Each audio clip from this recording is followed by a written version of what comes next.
Hello guys, welcome back to our channel Roots and Rhythms. कुछ बोलो यार।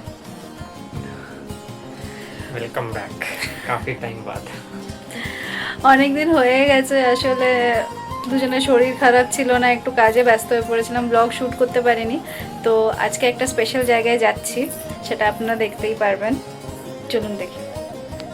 এই যে আমাদের মেট্রো চলে এসেছে, আমরা একটু স্প্ল্যানেডে নেমেছি, কিছু টুকটাক কাজ ছিল, করে তারপর যাব।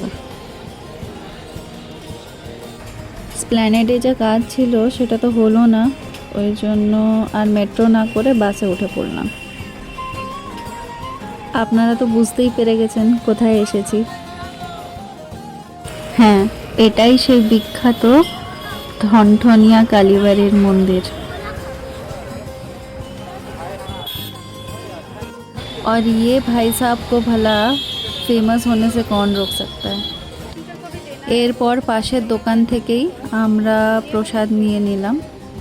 আমরা এত বছর কলকাতায় থেকে জানতাম না যে এখানে এত জাগ্রত কালী আছে। All thanks to PM Modi. আমাদের আসতে একটু দেরি হয়ে গেছিলো বলে আমরা সন্ধে আরতিটা মিস করে ফেলেছিলাম, কিন্তু দর্শন খুব ভালোভাবে হয়ে গেল।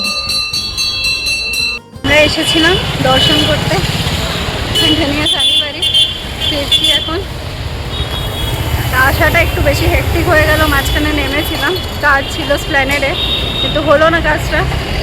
দেখি ফিরি। गाइस हम दर्शन करके वापस आ गए हैं घर एंड काफ़ी अच्छे से दर्शन हो गया हमारा एंड काफ़ी रश तो नहीं था, लेकिन लाइक जैसे लोगों को लोकेशन के बारे में पता चलेगा लोग ज़्यादा